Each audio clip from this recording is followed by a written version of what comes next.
আজ আমরা দ্বাদশ শ্রেণীর চতুর্থ অধ্যায়ের মৃত্তিকার সম্পর্কে আগের ক্লাসে কিছুটা জেনেছি।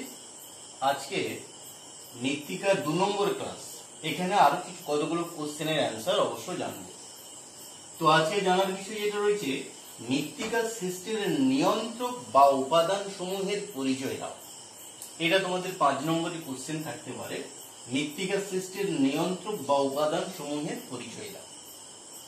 দেখো, মৃত্তিকা বিজ্ঞানের জনক ভিভি ডকুচেভ অর্থাৎ রুশ বিজ্ঞানী ভিভি ডকুচেভ মৃত্তিকা সৃষ্টির ক্ষেত্রে একটি সূত্র দিয়েছেন। সূত্রটি কি? S = F, তাই না, ব্র্যাকেটের মধ্যে ClOPtR। তো ডকুচেভ এই আর শব্দটি ব্যবহার করেননি, উনি ClOPt এই 4টি শব্দ ব্যবহার করেছেন। দেখো, এটা হচ্ছে সয়েল বা মাটি। সৃষ্টির ক্ষেত্রে F মানে ফাংশন বা নিয়ন্ত্রক বা কার্যাবলী, আর Cl মানে ক্লাইমেট অর্থাৎ জলবায়ু, ও অর্গানিজম বা জৈব পদার্থ বা জীবমণ্ডল, P প্যারেন্ট রক বা প্যারেন্ট ম্যাটেরিয়ালস বা আদি শিলা, T টাইম। এই 4টি শব্দ ব্যবহার করেছিলেন কে না? বিজ্ঞানী ডকুচেভ, রুশ বিজ্ঞানী ভিভি ডকুচেভ, যিনি মৃত্তিকা বিজ্ঞানের জনক। তার সঙ্গে মার্কিন বিজ্ঞানী জেনি একটি শব্দ, এই আর শব্দটি যোগ করেছেন। অর্থাৎ মৃত্তিকা সৃষ্টির ক্ষেত্রে ডকুচেভের যা কিছু ছিল, সেই 4টি উপাদানের সঙ্গে আরো একটি উপাদান আর অর্থাৎ রিলিফ বা ভূমিরূপ অর্থাৎ পর্বত, মালভূমি, সমভূমি, এটি যোগ করেছেন। এছাড়া বিজ্ঞানী জফি এই মৃত্তিকা সৃষ্টির ক্ষেত্রে অর্থাৎ মৃত্তিকা সৃষ্টির নিয়ন্ত্রক বা উপাদানকে প্রধানত 2টি ভাগে ভাগ করেছেন, একটা সক্রিয় উপাদান আর একটি নিষ্ক্রিয় উপাদান। বিজ্ঞানী জফি, তাই না, সক্রিয় ও নিষ্ক্রিয় উপাদান হিসাবে ভাগ করেছেন। এই অর্থাৎ মৃত্তিকা সৃষ্টির ক্ষেত্রে সক্রিয় ভূমিকা পালন করে কোন কোন বিষয়, আর নিষ্ক্রিয় হিসাবে ভূমিকা পালন করে কোন কোন বিষয়। তো দেখো, সক্রিয় উপাদান হিসেবে জলবায়ু, জীবমণ্ডল অর্থাৎ ক্লাইমেট আর অর্গানিজম, আর নিষ্ক্রিয় উপাদান হিসেবে PTR অর্থাৎ প্যারেন্ট রক বা আদি শিলা, T মানে টাইম সময়, আর R মানে রিলিফ বা ভূমিরূপ বা টপোগ্রাফি। এটা বিজ্ঞানী জফির শ্রেণী বিভাগ। তো মৃত্তিকা সৃষ্টির নিয়ন্ত্রক বা উপাদান হিসেবে আমরা এগুলো সম্পর্কে আমাদের জানতে হবে। আবার পাঠ কোশ্চেন হিসেবে তাকে মৃত্তিকা সৃষ্টির সক্রিয় উপাদানগুলির পরিচয় দাও। অর্থাৎ সক্রিয় উপাদান হিসেবে তোমার ClO এই 2 অর্থাৎ ক্লাইমেট আর অর্গানিজম, এই 2 উপাদানের সম্পর্কে পরিচয় থাকতে পারে। আবার মৃত্তিকা সৃষ্টির ক্ষেত্রে আদি শিলার প্রভাব, প্যারেন্ট রকের প্রভাব, এটা সম্পর্কেও আলোচনা কোশ্চেন থাকে। আবার মৃত্তিকা সৃষ্টির ক্ষেত্রে আর বা টি নিষ্ক্রিয় উপাদান হিসেবে ভূমিকা পালন করে, সেটাও থাকে। তো আপাতত দেখো, আমরা এখন মৃত্তিকা সৃষ্টির সক্রিয় উপাদান হিসেবে জলবায়ুর ভূমিকা জেনে নিই। দেখো, জলবায়ু পৃথিবীর বিভিন্ন অঞ্চলে জলবায়ু একই নয়, অর্থাৎ ভিন্ন ভিন্ন, আলাদা আলাদা। প্রতিটি জলবায়ুতে তার উপাদান থাকে, উষ্ণতা, বৃষ্টিপাত, বায়ুপ্রবাহ, চাপের পার্থক্য, তাপের পার্থক্য, মেঘাচ্ছন্নতা ইত্যাদি। এদের পার্থক্য হয়, তারই ভিত্তিতে, এই পার্থক্যের ভিত্তিতে বা এই যে উষ্ণতা, বৃষ্টিপাত, বায়ুপ্রবাহ, আর্দ্রতা, চাপ ইত্যাদির তারতম্যের দরুন ও মৃত্তিকার তার শ্রেণী বিভাগেরও পার্থক্য হয়। তো দেখো, মৃত্তিকার সৃষ্টির ক্ষেত্রে আমরা উষ্ণতা বা টেম্পারেচারের প্রভাব আমরা জানবো ও বৃষ্টিপাতের প্রভাব জানবো। তো প্রথমত যদি আমরা জানি যে উষ্ণতার প্রভাব, তোমরা নিশ্চিত জানো যে উষ্ণতার পার্থক্যের দরুন শিলা প্রথমত কি হবে? চূর্ণ বিচূর্ণ হয়ে একটা শিথিল ভূ আস্তরণ সৃষ্টি করবে, এই উপর থেকে নিচ পর্যন্ত একটা শিথিল ভূ আস্তরণ সৃষ্টি হয়, যাকে আমরা রেগোলিথ বলবো। এই উষ্ণতার পার্থক্য রেগোলিথ সৃষ্টি করে। আবার এই উষ্ণতার পার্থক্য মাটি অম্লত্ব না ক্ষারত্ব হবে তাকেও নিয়ন্ত্রণ করে। কিরকম? যদি উষ্ণতা খুব বেশি হয় তাহলে সেখানে প্রস্বেদন বা বাষ্পীভবন বেশি হবে, নিচ থেকে কৈশিক প্রক্রিয়ায় জল উপরের দিকে উঠে আসবে যদি সূর্যের রশ্মি উপরের দিকে বেশি থাকে, তাই না? অধিক উষ্ণতার ফলে কি হবে না, জল নিচ থেকে বাইরের দিকে উঠতে শুরু করবে, অর্থাৎ লবণগুলো উপরের দিকে এসে জমা হবে, ক্ষারীয় মৃত্তিকার সৃষ্টি হবে। আর উষ্ণতা যদি কম হয়, বৃষ্টিপাত যদি বেশি হয়, তাহলে সেখানে আবার উল্টো ঘটনা লক্ষ্য করা যাবে, অর্থাৎ আম্লিক মাটির সৃষ্টি হবে। তো দেখো, এই উষ্ণতা বৃষ্টিপাতের একটা সম্পর্ক রয়েছে। তো এই উষ্ণতা বিজ্ঞানী ভ্যান হক বলেছেন, যদি উষ্ণতা কোনো অঞ্চলে স্বাভাবিকের থেকে 10 গুণ বৃদ্ধি পায় তাহলে রাসায়নিক বিক্রিয়ার হার দ্বিগুণ হারে বৃদ্ধি পাবে। ভ্যান হক বলছে, যদি 10 ডিগ্রি সেলসিয়াস উষ্ণতা বৃদ্ধি পায় তাহলে রাসায়নিক বিক্রিয়ার হার প্রায় দ্বিগুণ হারে বৃদ্ধি পাবে। অতএব সেখানে কিনা জৈব পদার্থের পরিমাণও বৃদ্ধি পেতে পারে। হ্যাঁ, এর ফলে এই উষ্ণতার দ্বারা কি ঘটনা হচ্ছে, মাটির গভীরতাকেও নিয়ন্ত্রণ করে।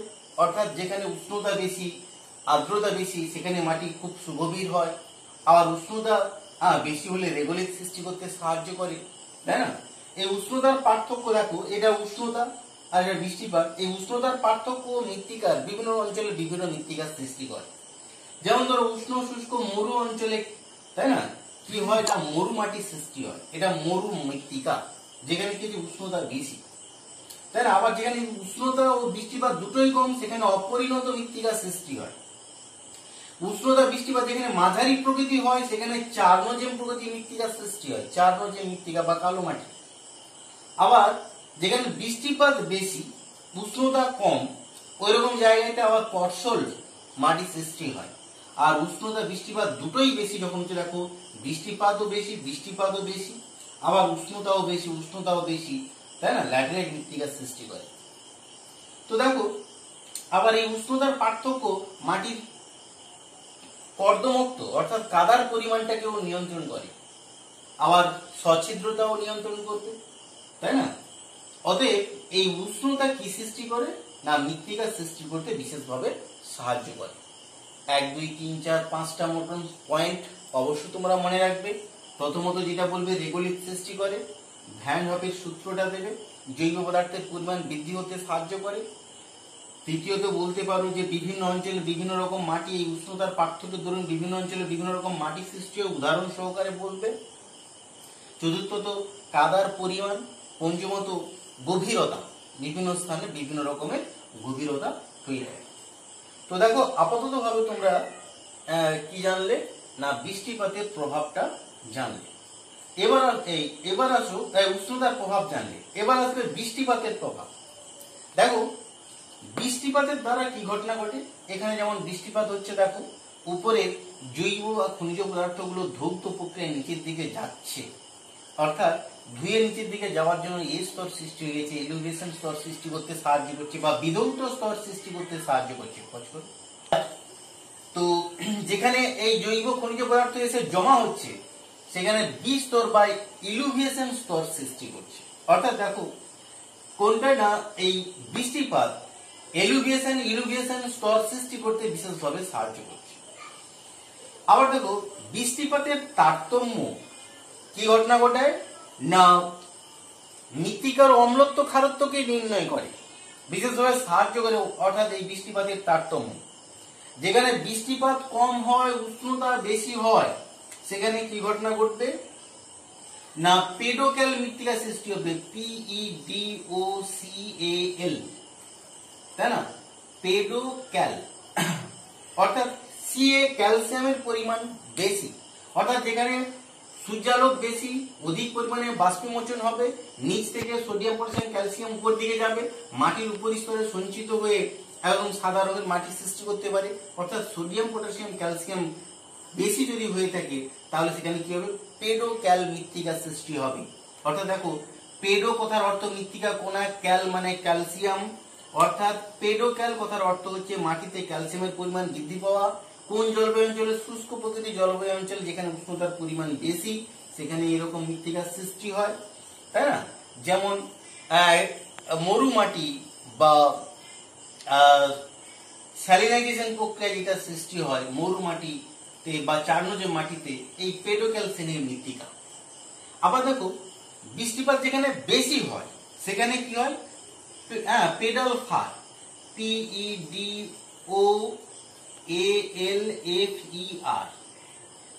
পেডাল ফার, PEDALL ফার, পেডাল ফার। অর্থাৎ এখানে দেখো পেড মানে মৃত্তিকা কণা, AL aluminium, FE ferric oxide.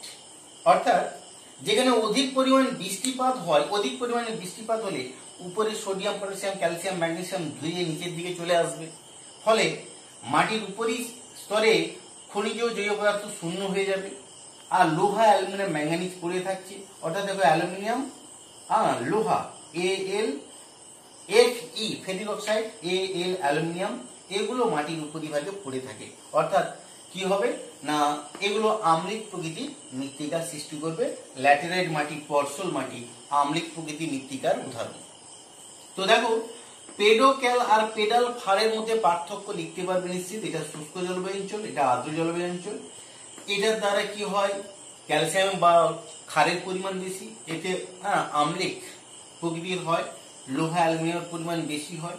ওটা কালো বর্ণের হতে পারে, উর্বর হয়। এটা লালচে বর্ণের হয়, এটা অনুর্বর হয়। তাহলে দেখো পেডোক্যাল, পেডাল ফার মৃত্তিকা সৃষ্টি করতে বৃষ্টিপাত ভূমিকা পালন করে। আবার বৃষ্টিপাতের তারতম্য, উষ্ণতার পার্থক্য, তাই না, তোমার কি সৃষ্টি করে না, মৃত্তিকার গভীরতাকেও নিয়ন্ত্রণ করে। মৃত্তিকার গভীরতাকেও নিয়ন্ত্রণ করে। কিরকম না, যদি অধিক বৃষ্টিপাত হয়, উষ্ণতা বেশি থাকে ক্রান্তীয় অঞ্চলে, সেখানে কি ঘটনা ঘটে? সুগভীর মৃত্তিকার সৃষ্টি হয়। আবার মরু অঞ্চলে বৃষ্টিপাতের পরিমাণ কম বলে মৃত্তিকার গভীরতাটা, অর্থাৎ গভীরতাটাও কম হয়। অর্থাৎ যদি আর্দ্রক্রান্তীয় জলবায়ু অঞ্চলে মৃত্তিকার গভীরতা বেশি এবং মরুপ্রায় অঞ্চলে গভীরতাটা কম হয়। এবার দেখো আরো আছে কিনা মৃত্তিকার কাদার পরিমাণ। এই বৃষ্টিপাতের উপর, উষ্ণতার উপর মাটির কাদার পরিমাণটাও অবশ্য নিয়ন্ত্রিত হয়। আর দেখো এই যে উষ্ণতা, বৃষ্টিপাত মৃত্তিকা সৃষ্টিতে কিরকম প্রভাব ফেলে, দেখো এখানে সেই ছক দুটোর ক্ষেত্রে আবার ব্যবহার করা যাবে। যদি উষ্ণতা কম হয়, বৃষ্টিপাত কম হয়, অপরিণত মাটি। যদি উষ্ণতা, বৃষ্টিপাত মাঝারি হয়, তাহলে চার্নজে উর্বর মৃত্তিকা সৃষ্টি হয়। যদি উষ্ণতা খুব বেশি, বৃষ্টিপাত কম, তাহলে মরু মাটির সৃষ্টি হয়। যদি বলছে না বৃষ্টিপাত বেশি, উষ্ণতা কম, তাই না, তাহলে পর্সল মাটি সৃষ্টি হয়। উষ্ণতাও বেশি, তাই না, আর বৃষ্টিপাতও বেশি, উষ্ণতাও বেশি, ল্যাটেরাইট মাটি সৃষ্টি করে। তাহলে দেখো বৃষ্টিপাত, উষ্ণতা আর পার্থক্য, তাই না, বিভিন্ন অঞ্চলে বিভিন্ন রকম মৃত্তিকা সৃষ্টি করতে বিশেষভাবে সাহায্য করছে। উদাহরণ দিয়ে ব্যাখ্যা করবে। তাহলে দেখো বৃষ্টিপাতের প্রভাব 5টি পয়েন্ট ভালো করে মনে রাখবে। এই যে মৃত্তিকা সৃষ্টিতে জলবায়ুর ভূমিকা আলোচনা করো, তখন এই উষ্ণতা, বৃষ্টিপাত, এই দুটো পয়েন্ট, এর 4টা থেকে 5টা, এর 4টা থেকে 5টা পয়েন্ট অবশ্য ভালো করে মনে রাখবে। এখানে আবার একটা দেখো 3 নম্বর কোশ্চেন, পেডোক্যাল, পেডাল ফার মৃত্তিকার মধ্যে পার্থক্য, এটা একটা মনে রাখবে। আর বৃষ্টিপাতের দ্বারা ইলিভেশন প্রক্রিয়া হয়, মৃত্তিকার স্তর বা গভীরতা নিয়ন্ত্রণ করে, কাদার পরিমাণকে নিয়ন্ত্রণ করে, বর্ণকেও নিয়ন্ত্রণ করে। অধিক বৃষ্টিপাত হলে ল্যাটেরাইট মৃত্তিকার সৃষ্টি হয়, লাল রঙের মাটি। বৃষ্টিপাত কম হলে সেখানে ধূসর বা কালো রঙের মৃত্তিকার সৃষ্টি হয়। এগুলো রয়েছে। তো দেখো মৃত্তিকা সৃষ্টিতে জলবায়ুর ভূমিকা আমরা জানলাম, এই উষ্ণতা, বৃষ্টিপাত, প্রত্যেকের 4টা করে বা 5টা করে পয়েন্ট। এবার আসো মৃত্তিকা সৃষ্টির সক্রিয় উপাদান হিসেবে জীবমণ্ডলের ভূমিকা। তো জীবমণ্ডলের ভূমিকাও একটা অপরিসীম বিষয় আছে। যেমন ধরো এখানে জীবমণ্ডল বলতে উদ্ভিদ, প্রাণী, আণুবীক্ষণিক জীব, মানুষ, এদেরকে বোঝায়। যারা প্রশ্বাস নিঃশ্বাসে অংশগ্রহণ করে তাদের জীব বলে, তাই না। পৃথিবীর যে অংশের মধ্যে উদ্ভিদ, প্রাণী,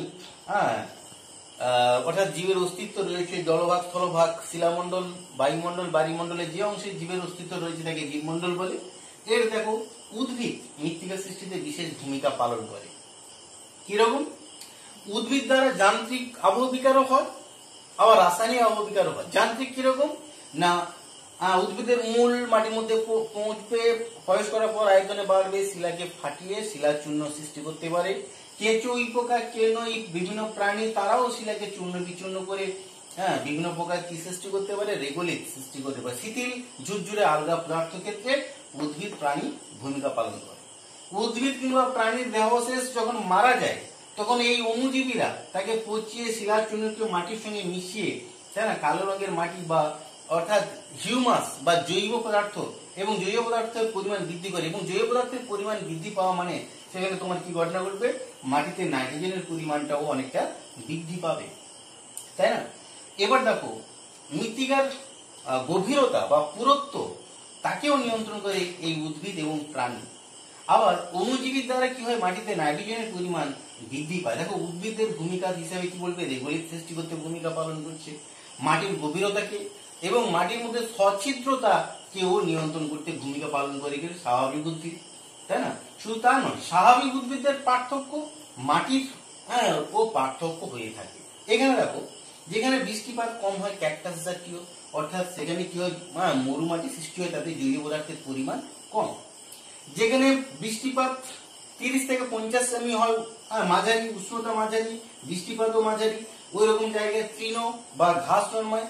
ওই তৃণ বা ঘাস জন্মানোর কারণে সেই তৃণ থেকে অর্থাৎ তৃণ বা ঘাস যখন মারা যায় অণুজীবী দ্বারা বিয়োজিত হয়ে শিলার চূর্ণের সঙ্গে মিশে মাটির কি হয় না, কালো বর্ণ ধারণ করে, জৈব পদার্থের পরিমাণ বৃদ্ধি পায়, নাইট্রোজেনের পরিমাণ বৃদ্ধি পায় এবং মৃদু ক্ষারীয় হয়, অর্থাৎ পেডোক্যাল প্রকৃতির মৃত্তিকা সৃষ্টি করতে সাহায্য করে। দেখো তৃণভূমি অঞ্চল চানো যে মাটির সৃষ্টি করে, দেখো এই উদ্ভিদ অঞ্চল মাটিকে সৃষ্টি করতে সাহায্য করছে। আবার দেখো সরলবর্গীয় অরণ্য অঞ্চলে, তাই না, সরলবর্গীয় অরণ্য অঞ্চলে পাতার মধ্যে সোডিয়াম, পটাশিয়াম, ক্যালসিয়াম এই ক্ষারের পরিমাণ কম থাকার কারণে এখানে এই মাটি পচে যে শিলার সঙ্গে মিশে যে কালো রঙের মাটি সৃষ্টি করে, করলেও সেই মাটি হয় আম্লিক প্রকৃতি, অর্থাৎ এই পর্ষল মাটি আম্লিক প্রকৃতি হয়। সরলবর্গীয় অঞ্চলে এই পর্ষল মাটি দেখা যায়। আবার দেখো ক্রান্তীয় অঞ্চল যেখানে ঘন অরণ্য রয়েছে সেখানে কি হয়, ল্যাটেরাইট মৃত্তিকা সৃষ্টি হয়, এখানে জৈব পদার্থের পরিমাণ সব থেকে বেশি থাকে, তাই না। অতএব দেখো এই উদ্ভিদদের পার্থক্য, তাই না, কি করে বিভিন্ন অঞ্চলে মাটিরও পার্থক্য হতে সাহায্য করে। তাহলে দেখো মৃত্তিকা সৃষ্টিতে উদ্ভিদদের প্রভাব মিনিমাম 4টা পয়েন্ট অবশ্য তোমরা মনে রাখো। রেগোলিথের একটা বিষয় মনে রাখো, সচ্ছিদ্রতা মনে রাখো, নাইট্রোজেনের পরিমাণ মনে রাখো, তাই না, গভীরতা একটা মনে রাখো। আর তার সঙ্গে এই উদাহরণ দিয়ে, এটা দেখো এই যে উদ্ভিদ উদ্ভিদ উদ্ভিদ উদ্ভিদ দিয়ে ব্যাখ্যা করেছি।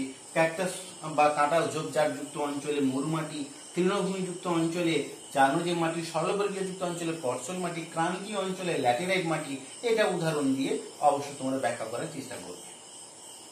এবার আসো প্রাণী, অর্থাৎ প্রাণী বলতে উদ্ভিদ আর প্রাণী, যাদের চলন গমন দুটোই রয়েছে। এই প্রাণীরা কি করে, যেমন ধরো কেঁচো, ইপোকা, কেনো, খাক্সিয়াল, বনবিড়াল এরা মাটির মধ্যে থাকে, শিলাকে চূর্ণ বিচূর্ণ করে রেগোলিথ সৃষ্টি করে। তারা পচে গেলে অণুজীবী দ্বারা বিয়োজিত হয়ে শিলার চূর্ণের সঙ্গে মিশে কালো রঙের মৃত্তিকা সৃষ্টি করতে সাহায্য করে, মাটির মধ্যে সচ্ছিদ্রতাকে নিয়ন্ত্রণ করে, জৈব পদার্থের পরিমাণটাকেও নিয়ন্ত্রণ করে, তাই না, অর্থাৎ উর্বরতাকেও নিয়ন্ত্রণ করতে সাহায্য করে। এইভাবে 1, 2, 3, 4 করে ভূমিকা রাখে। অণুজীবীর ভূমিকা, এই যে উদ্ভিদ কিংবা প্রাণীর দেহাবশেষ যখন সৃষ্টি হবে ওই দেহাবশেষ দ্বারা, তাই না, কি হবে না, প্রোটিন, ফ্যাট অর্থাৎ প্রোটিনের পরিমাণ বৃদ্ধি পাবে, অর্থাৎ মাটিতে নাইট্রোজেনের পরিমাণ বৃদ্ধি পাবে, রাসায়নিক বিক্রিয়ার হারও বৃদ্ধি পাবে, তাই না, এবং মাটির উর্বরতা শক্তিও অনেকটা বৃদ্ধি পাবে। মানুষ ভূমিকা পালন করে। মানুষ কি না, মানুষ এই যে রাস্তাঘাট নির্মাণ, বাড়িঘর নির্মাণ করতে গিয়ে মৃত্তিকা ক্ষয় করছে, আবার মাটির উপর বারবার চাষ করার জন্য মাটির উর্বরতা হ্রাস করছে, জলসেচের মাধ্যমে চাষ করতে গিয়ে মাটির লবণতার পরিমাণ বাড়িয়ে দিচ্ছে। এগুলো মানুষের দ্বারা, অর্থাৎ মাটির অবনমন হয়, উর্বরতা শক্তি হ্রাস পায়, আবার কি হয় না তোমার জলসেচের পরিমাণ বৃদ্ধি পাওয়ার ফলে ক্ষারের পরিমাণটাও বৃদ্ধি পায়। তো মোটামুটি দেখো এই মৃত্তিকা সৃষ্টির ক্ষেত্রে জীবমণ্ডলের ভূমিকা হিসাবে উদ্ভিদদের ভূমিকা 4টা খানিক পয়েন্ট, প্রাণীদের ভূমিকা 3-4টে, অণুজীবীর ভূমিকা 2-3টে, মানুষের ভূমিকা 2-3টে করে পয়েন্ট অবশ্য তোমরা মনে রাখবে। তো দেখো এই মৃত্তিকা সৃষ্টির ক্ষেত্রে, তাই না, সক্রিয় উপাদানগুলোর পরিচয় এখন জানলে, এবার আমরা জানবো নিষ্ক্রিয় উপাদানগুলির পরিচয়। মৃত্তিকা সৃষ্টির নিষ্ক্রিয় উপাদান হিসাবে আদি শিলা বা জনক শিলা বা প্যারেন্ট রক এর সম্পর্কে বা প্যারেন্ট মেটেরিয়াল এর সম্পর্কে আমরা আজকে জেনে নিই। তো দেখো কি হচ্ছে, আদি শিলা কাকে বলে না, ভূত্বকের উপরিভাগে যে শিথিল আস্তরণ থাকে, অর্থাৎ তোমরা জানো এই জিনিসটা তোমরা পড়ে এসছো, তাই না, অর্থাৎ কেন্দ্রে কেন্দ্রমণ্ডল, গুরুমণ্ডল আর বাইরের দিকে যেটা থাকে তাকে বলে শিলামণ্ডল বা ভূত্বক। এই ভূত্বকের বহির্ভাগের অংশে আবহবিকার দ্বারা চূর্ণ বিচূর্ণ হওয়ার পর একটা শিথিল ভূআস্তরণ সৃষ্টি হয়, যাকে আমরা কি বলি না রেগোলিথ বলি। ওর উপরে হিউমিফিকেশন, খনিজকরণ, ইলুভিয়েশন এর দ্বারা ও এ বি সি ডি 5টি স্তর সৃষ্টি হয়ে মাটি সৃষ্টি হয়। অর্থাৎ দেখো এই যে শিলামণ্ডল তার বহির্ভাগ যেখানে মাটির সৃষ্টি হচ্ছে ওটা হচ্ছে কিনা আদি শিলা বা প্যারেন্ট রক। তাহলে আদি শিলা কাকে বলে বিষয়টা জানলে, এই আদি শিলা নিষ্ক্রিয় উপাদান হিসাবেও খুব মুখ্য ভূমিকা পালন করে, কারণ এটা না হলে তো মাটির কোনো অস্তিত্ব থাকতো না। তো দেখো আদি শিলার ভূমিকা হিসেবে রাসায়নিক ধর্ম, অর্থাৎ দেখো এই রাসায়নিক ধর্মকে নিয়ন্ত্রণ করতে বিশেষভাবে সাহায্য করছে। কি হবে না, যদি আদি শিলা গ্রানাইট নিস, তাই না, এরকম শিলা থেকে যদি এই আম্লিক প্রকৃতি গ্রানাইট নিস শিলা চূর্ণ বিচূর্ণ হয়ে যদি মাটি সৃষ্টি হয়, তাহলে সেই মাটিতে কি হবে না সিলিকার পরিমাণ বেশি, অর্থাৎ সেই মাটি হবে আম্লিক প্রকৃতি। বিষয়টা একটু মনে রাখো। আবার দেখো যদি আদি শিলাটা ব্যাসল্ট গ্যাব্রো দ্বারা গঠিত হয়, ওই ব্যাসল্ট গ্যাব্রো, পাইরোস্কিন, অ্যাম্ফিবোল এরকম শিলা ভেঙে যখন মৃত্তিকা সৃষ্টি হবে, তাতে সোডিয়াম, পটাশিয়াম, ক্যালসিয়াম, ক্ষারের পরিমাণ বেশি, অর্থাৎ সেরকম মাটি ক্ষারীয় প্রকৃতি হবে। তাহলে দেখো রাসায়নিক ধর্ম, তাই না, মৃত্তিকা অর্থাৎ শিলার যে রাসায়নিক ধর্ম মৃত্তিকা অম্লত্ব ক্ষারত্বকে বিশেষভাবে নিয়ন্ত্রণ করছে। মাটির গ্রথন প্রবেশতাকেও, তাই না, আদি শিলা ভূমিকা নিয়ন্ত্রণ করে। গ্রথন মানে কণাগুলির মাঝখানে যে ফাঁক, মাটির যে কণাগুলো রয়েছে তার মাঝখানে যে ফাঁক তাকে বলে গ্রথন। প্রবেশতা মানে কণাগুলির ফাঁকের ভেতর দিয়ে জল কিংবা বায়ুর যে ঢোকা বেরোনোর ক্ষমতা তাকে বলে প্রবেশতা। যদি বেলে পাথর, কোয়ার্চ, গ্রানাইট এরকম শিলা ভেঙে মৃত্তিকা সৃষ্টি হয়, তাহলে কি হবে, বেলে পাথর, কোয়ার্চ, গ্রানাইট এগুলো ভেঙে মাটি সৃষ্টি হওয়া মানে তার কণাগুলির মাঝখানে ফাঁক বেশি থাকবে, অর্থাৎ সেগুলো স্থূল প্রকৃতি হবে। আর এই স্থূল প্রকৃতি যদি হয় তাহলে কি ঘটনা ঘটবে না, স্থূল প্রকৃতি হলে তাতে বায়ু চলাচল, জল চলাচল অর্থাৎ প্রবেশতার পরিমাণটাও বেশি হবে। আবার দেখো সেল, কাদা পাথর, চুনা পাথর এগুলো ভেঙে যখন মাটি সৃষ্টি হবে, এতে কি হবে, কণাগুলির মাঝখানে ফাঁক কম থাকবে, অর্থাৎ গ্রথন হবে সূক্ষ্ম। গঠন সূক্ষ্ম হওয়া মানে তার ভিতরে জল বা বায়ু চলাচলের ক্ষমতা আর নেই। জল প্রবেশ করবে কিন্তু নিচের দিকে নিয়ে যেতে পারবে না, অর্থাৎ প্রবেশতা নেই, প্রবেশতার পরিমাণ কম। তাহলে দেখো মাটির গঠনকে নিয়ন্ত্রণ করছে কি না এই আদি শিলা গঠনকেও নিয়ন্ত্রণ করছে। তাহলে আপাতত ভাবে আমরা মাটির গঠন ও প্রবেশতা সম্পর্কে জানলাম। এই শিলা দ্বারা হলে স্থূল হবে, প্রবেশতা বেশি। সেল, কাদা পাথর, চুনা পাথর এই দ্বারা গঠিত শিলা ভেঙে মৃত্তিকা সৃষ্টি হলে তার গঠন হবে সূক্ষ্ম এবং প্রবেশতা হবে কম। এটা একটা বিষয়। আবার দেখো কাদার পরিমাণ ও আদি শিলার উপর নির্ভর করে। যদি আদি শিলা আম্লিক প্রকৃতির হয় তাহলে কেওলিনাইট এর পরিমাণ বেশি হবে, তাহলে কাদার পরিমাণ বেশি হবে।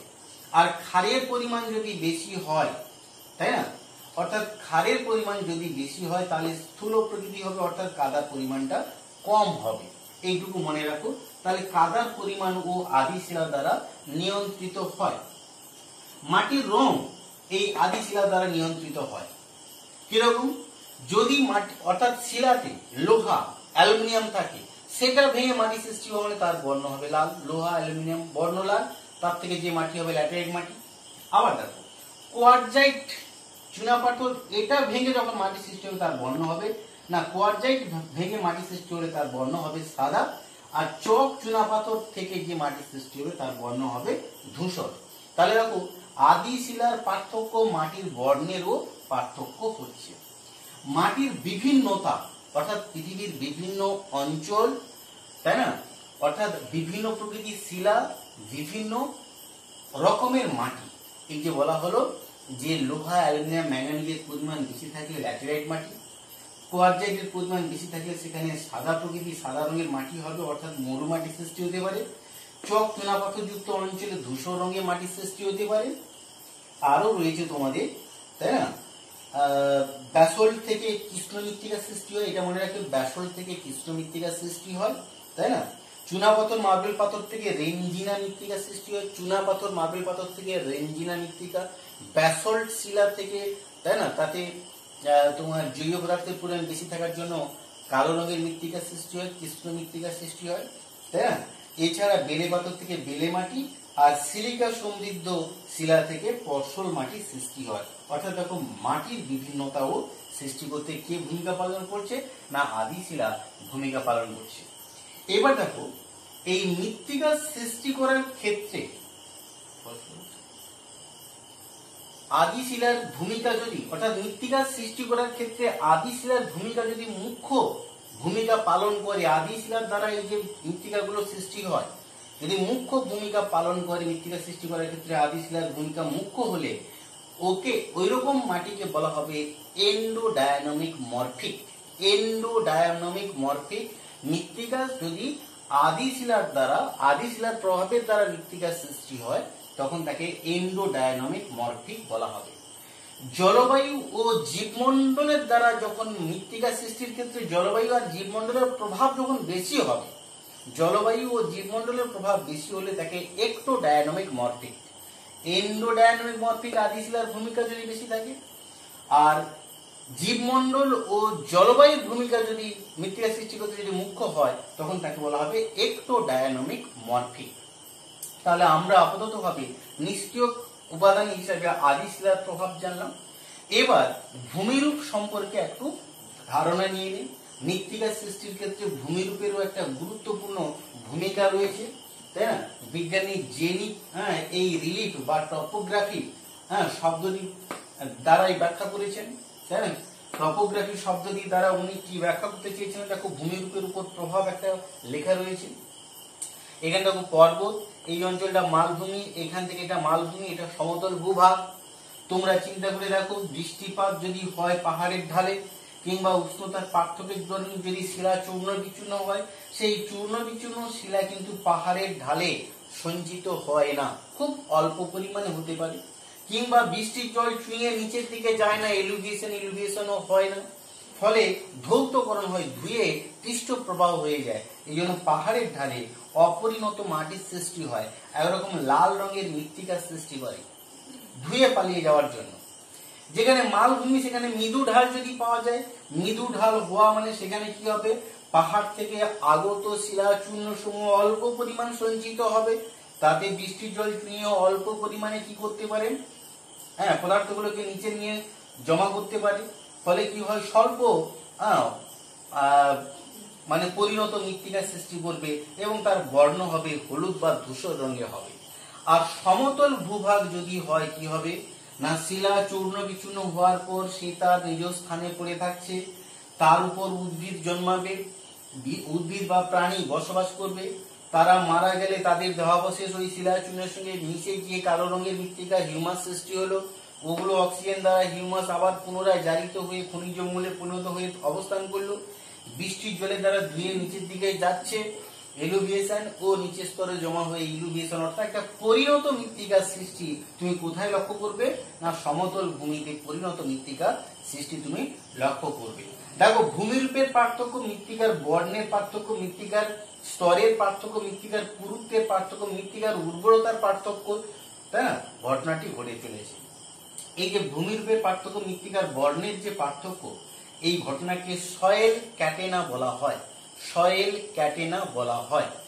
আর পাহাড়ের উপরিভাগ থেকে ক্ষয়প্রাপ্ত বিভিন্ন আকারের শিলাখণ্ড এসে পাদদেশে যখন সঞ্চিত হবে, ছোট বড় মাঝারি বিভিন্ন আকারের শিলাখণ্ড এসে পাহাড়ের পাদদেশে সঞ্চিত হলে তখন তাকে বলা হয় কঙ্কাল সার মৃত্তিকা। কঙ্কাল সার মৃত্তিকাটা অবশ্য মনে রাখবে এবং সয়েল ক্যাটেনাটাও অবশ্য মনে রাখবে। এগুলো 2 নাম্বার করে কোশ্চেন থাকে। তাহলে দেখো মৃত্তিকার সৃষ্টির ক্ষেত্রে আবার সমভূমির প্রভাব আলোচনা করো। সমভূমিতে পরিণত মৃত্তিকার সৃষ্টি হয় কেন, তাই না, তার উত্তরটাও বললাম। তাহলে এটা বোধমূলক কোশ্চেন। তাহলে দেখো মৃত্তিকার সৃষ্টির ক্ষেত্রে ভূমিরূপের প্রভাবটাও আমরা জেনে নিলাম। এবার বা লাস্ট যেটা রয়েছে সময়ের প্রভাব। মৃত্তিকার সৃষ্টির ক্ষেত্রে নিষ্ক্রিয় কারণের লাস্ট যেটা রয়েছে টাইম বা সময়, তাই না। বিজ্ঞানী মোহ বলছে 1 সেমি মৃত্তিকার সৃষ্টি হতে প্রায় কয়েকশো থেকে হাজার বছর সময় লাগবে 1 সেমি, তাই না, মৃত্তিকার সৃষ্টি হতে। তো দেখো এই মৃত্তিকার সৃষ্টির ক্ষেত্রে সময়ের একটা গুরুত্বপূর্ণ ভূমিকা পালন করবে কেন। তো দেখো প্রথমত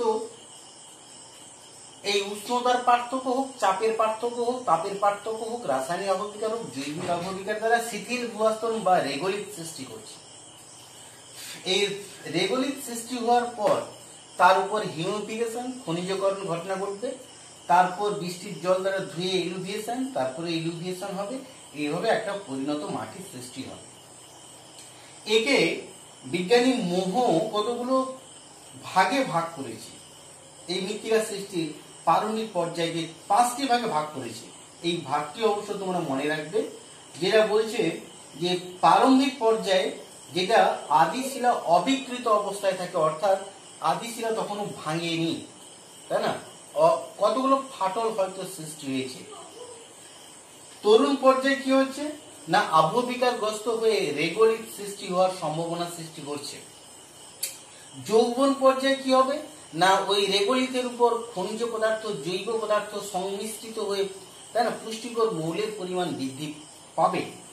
আর বার্ধক্য পর্যায়ে কি ঘটনা করছে, তাই না, ওখানটায় ওই যে বৃষ্টির জলের দ্বারা খনিজ মৌল পুষ্টি মৌলগুলো ধৌত প্রক্রিয়ায়, লিচিং প্রক্রিয়ায়, অনুশ্রাবণ প্রক্রিয়ায় ধীরে ধীরে নিচের দিকে আসতে শুরু করবে। আর তারপরে কি ঘটনা করছে না তোমার লাস্ট যেটা আছে পরিণত পর্যায় কি হবে না এই যে ধৌত প্রক্রিয়ায় ধুয়ে নিচের দিকে এলো, জৈব পদার্থগুলো এ স্তর থেকে বি স্তরে এসে জমা হলো, তাই না, এরই মাধ্যমে একটা পরিণত মৃত্তিকার সৃষ্টি হলো। এটা হলো পরিণত পর্যায়। এই 5 পর্যায়ের মাধ্যমে মৃত্তিকার সৃষ্টি হয়। অতএব সময়ের ভূমিকা একটি গুরুত্বপূর্ণ ভূমিকা পালন করে। তাহলে দেখো আমরা আপাতত মৃত্তিকার সৃষ্টির নিয়ন্ত্রক বা উপাদান সমূহের পরিচয় আমরা আজকে এতক্ষণ জেনে নিলাম। এবার আমাদের বিষয় কি রয়েছে সয়েল প্রোফাইল কাকে বলে ও তার পরিচয় আমরা এখন জানবো। তো মৃত্তিকার পরিলেখ সম্পর্কে এবার আমরা জেনে নিই যে মৃত্তিকার পরিলেখ বা প্রোফাইল কি। তো মৃত্তিকা বিজ্ঞানের জনক ভিভি ডকুচেভ সর্বপ্রথম এই প্রোফাইল বা পরিলেখ শব্দটি ব্যবহার করেছিলেন। তো পরিলেখটা কি দেখো, একটা আদর্শ মৃত্তিকাকে যদি উলম্ব বরাবর প্রস্থচ্ছেদ করা হয়, কাটা হয়, তোমরা জানো একটা পুকুর কাটা কিংবা একটা গর্ত খনন করলে যদি 8-10 মিটার গর্ত করা হয় এই উপর থেকে নিচ পর্যন্ত, তাহলে এরকম দেখা যাবে যে একটা উলম্ব বরাবর যে কাটা হবে, কাটলে আমরা কতগুলো অনুভূমিক বরাবর কতগুলো উপাদানগত, বর্ণগত, কোণার আকৃতিগত বা কোণার ব্যবধানগত পার্থক্য পাবো, তাই না। ওই পার্থক্য যে পাচ্ছি, অর্থাৎ উপর থেকে নিচ পর্যন্ত এই যে উলম্ব বরাবর প্রস্থচ্ছেদ আমরা করছি, এই উলম্ব বরাবর প্রস্থচ্ছেদকে আমরা কি বলবো মৃত্তিকার পরিলেখ বা প্রোফাইল, যেটা ভিভি ডকুচেভ প্রথম এটা ব্যবহার করেছিলেন। তো দেখো তাহলে পরিলেখ কাকে বলে না একটা পরিণত মৃত্তিকাকে উলম্ব বরাবর প্রস্থচ্ছেদ করলে বা কাটলে, এটা ভূপৃষ্ঠ, এটা পৃথিবীর অভ্যন্তর ভাগের দিকের অংশ, শিলামণ্ডলীর অংশ, বহির্ভাগের অংশ, এই উপরিভাগটাকে যে শিথিল ভূ আস্তরণ সৃষ্টি হয়ে থাকে উপর থেকে নিচ পর্যন্ত যে কাটলে যে স্তরগুলো পাবো, এই উলম্ব বরাবর কাটাটাকেই বলা হবে এখান থেকে এই পর্যন্ত নিচ পর্যন্ত অংশকে পরিলেখ বা প্রোফাইল বলা হবে। অর্থাৎ একটা আদর্শ মৃত্তিকার উলম্ব প্রস্থচ্ছেদকে পরিলেখ বা প্রোফাইল বলা হবে। আর এই প্রোফাইলে বর্ণগত, কণাগুলির উপাদানগত, কণাগুলির মাঝখানে ফাঁক বা ব্যবধান বা সচ্ছিদ্রতাগত পার্থক্যের ভিত্তিতে এই অনুভূমিক বরাবর অনেকগুলো স্তর আমরা দেখতে পাবো। এই একটা পরিলেখকে উলম্ব বরাবর প্রস্থচ্ছেদ করার পর আমরা অনুভূমি বরাবর বেশ কতগুলো স্তর দেখতে পাবো। এই প্রতিটি স্তরকে বলা হয় হরাইজন বা স্তরায়ন। দেখো স্তরায়ন কাকে বলে বা হরাইজন কাকে বলে তোমরা এইভাবে বলবে। একটা পরিণত মৃত্তিকাকে যখন উলম্ব বরাবর প্রস্থচ্ছেদ করা হয় তখন অনুভূমি বরাবর বর্ণ, উপাদান, সছিদ্রতা, ফাটল ইত্যাদি কারণে কতগুলো স্তর দেখা যায়। এই স্তরগুলিকে স্তরায়ন বা হরাইজন বলে। তাহলে দেখো হরাইজন বা স্তরায়ন কাকে বলে এই বিষয়টা তোমরা আশা করি বুঝতে পারলে। এখানে দেখো একটা আদর্শ পরিলেখে ও এ বি সি ডি স্তর থাকে। এর মধ্যে এ বি সি এই তিনটি স্তর কিন্তু একটা প্রতিটা মৃত্তিকার মধ্যেই থাকে। তো এই যে এ বি সি এই তিনটে হরাইজন, যদিও ও একটা হরাইজন, এ স্তর হরাইজন, বি স্তর হরাইজন, সি স্তর হরাইজন, ডি স্তর ও হরাইজন। তাহলে দেখো আপাতত ভাবে তোমরা হরাইজন বা স্তরায়ন কাকে বলে তাও জানলে।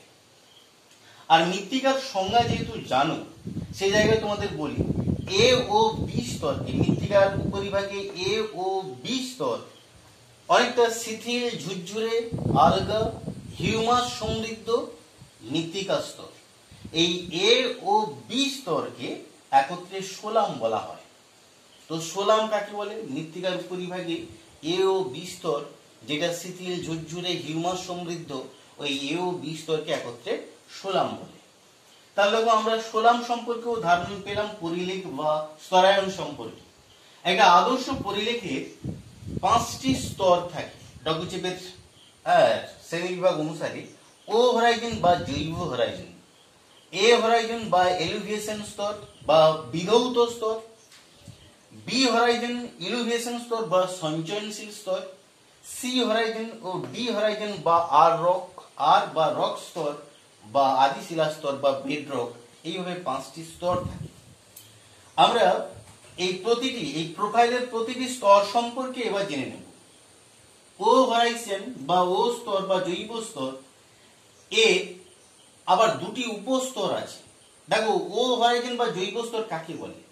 মাটির উপরিভাগে উদ্ভিদ প্রাণীর দেহাবশেষ সঞ্চিত হয়ে, তাই না, যে স্তর সৃষ্টি হয়, সে বিয়োজিত কিংবা অর্ধ বিয়োজিত অবস্থায় মাটির উপরিস্তরে সঞ্চিত হয়ে যে স্তর সৃষ্টি হয় তাকে ও হরাইজন বা জৈব হরাইজন বলে। তো এই জৈব হরাইজনের দুটি ভাগ আছে, সেটা হচ্ছে O1 O2। দেখো O1 যার আরেক নাম AOO, O2 হরাইজন বা AO হরাইজন। তাহলে এই জৈব স্তর O1 বা AO স্তর, O2 বা AO স্তর, দুটি উপস্তর।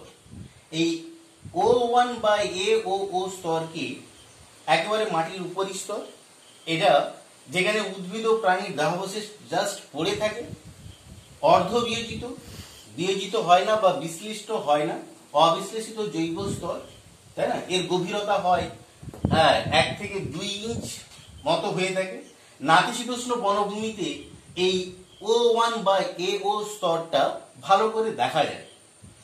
আর এই যে অবিশ্লেষিত জৈব স্তরকে F অক্ষর দিয়ে দেখানো হয়। আবার O2 বা AO স্তর অর্থাৎ ও স্তরের 2 নম্বর স্তর, এখানে কি হয় না, উদ্ভিদ প্রাণীর দেহাবশেষ বিয়োজক দ্বারা সম্পূর্ণরূপে জারিত হয়ে বা বিশ্লিষ্ট হয়ে এই শিলাচূর্ণের সঙ্গে মিশে কালো রঙের মাটি সৃষ্টি করে। এটা যে বিশ্লেষিত স্তর, জৈব পদার্থ বিশ্লেষিত স্তর, কালো বর্ণের একটা স্তর সৃষ্টি হয়, যাকে এই অক্ষর দিয়ে দেখানো হয়। সরলবর্গীয় অরণ্য অঞ্চলে এই O2 বা AO বা জৈব পদার্থ সমৃদ্ধ স্তরকে ডাফ বলে, এটা একটা শর্ট কোশ্চেন। আর পর্ণমোচী অরণ্য অঞ্চলে তাকে মাল বলে, ওই জৈব পদার্থ সমৃদ্ধ স্তরকে। আর এই যে ও স্তর বা জৈব স্তর সৃষ্টি হয়, এটা যদি সম্পূর্ণরূপে জীব দ্বারা সৃষ্টি হয় তখন তাকে বলা হয় বায়োসিকুয়েন্স। আর যদি জলবায়ু দ্বারা সৃষ্টি হয় ক্লাইমোসিকুয়েন্স। এই দুটো শর্ট কোশ্চেন হিসাবে থাকে, মনে রাখবে। তাহলে আমরা ও স্তর বা জৈব স্তর সম্পর্কে ধারণা পেলাম। এবার ও স্তরের নিচে বি স্তরের উপরিভাগে দেখো ও স্তরের নিচে বি স্তরের উপরিভাগে রয়েছে এ হরাইজন বা স্তরায়ন বা এলুভিয়েশন স্তর বলা হয়। এর আগে তোমরা জেনেছো উপরিভাগে বৃষ্টিপাতের দ্বারা মাটির উপরিভাগে যে জৈব খনিজ পদার্থ সমৃদ্ধ পদার্থগুলো ধীরে ধীরে যে নিচের দিকে যায়, তাই না, এই উপর থেকে ধুয়ে নিচের দিকে যায় বলে এটা বিধৌত স্তর। লিচিং স্তর বা অনুস্রাবণ স্তর ধুয়ে নিচের দিকে যাওয়ার কারণে একে এলুভিয়েশন স্তর বলে বা বিধৌত স্তর বলে বা খনিজ শূন্য স্তরও বলে।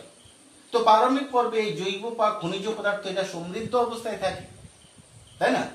তাহলে এ স্তর বা এলুভিয়েশন স্তর বা খনিজ স্তর এই কারণে বলা হয় জৈব পদার্থগুলো অক্সিজেন দ্বারা, তাই না, আবার জারিত হয়ে খনিজ মৌলে পরিণত হয়ে এই স্তরে অবস্থান করে। তো দেখো এই স্তর মরু অঞ্চল আর নাতিশীতোষ্ণ অঞ্চলে, মরু অঞ্চলে 6 ইঞ্চ থেকে 8 ইঞ্চ পর্যন্ত পুরু হয়, আর নাতিশীতোষ্ণ অঞ্চলে 16 থেকে 18 ইঞ্চ পুরু হয়। এটা একটা মনে রাখবে। আর যেহেতু ধুয়ে এই জৈব পদার্থ বা খনিজ পদার্থগুলো ধুয়ে নিচের দিকে চলে যায়, বিধৌত হয়ে যায়, লবণগুলো ধুয়ে নিচের দিকে নেমে যায়, তাই এখানে কি হয় না পিএইচ 7 কম হয়ে যায়, আম্লিক প্রকৃতির মাটি সৃষ্টি হয় এটা। তো দেখো এই এ স্তর বা এলুভিয়েশন স্তরের 3টি ভাগ আছে, A1, A2, A3। A1 বলছে ও থেকে পৃথক করা স্তর, এটা ঘন কালো বর্ণের হবে। এখানে দেখো জৈব পদার্থ, ধাতব পদার্থ, তাই না, সোডিয়াম, পটাশিয়াম, ক্যালসিয়াম, লবণ সঞ্চিত হয়। জৈব পদার্থ বেশি থাকার জন্য একে হিউমিক স্তরও বলে। এই স্তরকে হিউমিক স্তর, হিউমাস বেশি থাকে বলে, অর্থাৎ জৈব পদার্থ পচে জীবাণু দ্বারা জারিত হয়ে শিলার চূর্ণের সঙ্গে মিশে কালো রঙের মাটি সৃষ্টি করে। এই জৈব পদার্থ হিউমাস মাটির সঙ্গে মিশে কালো রঙের যে মাটি সৃষ্টি হয় তাকে হিউমিক স্তর বলা হয়। আর এখানে ধাতব পদার্থের পরিমাণ বেশি থাকার জন্য যে খনিজ সমৃদ্ধ স্তর বলা হয়। তবে পটসল মৃত্তিকায় এই এ স্তরের গভীরতা,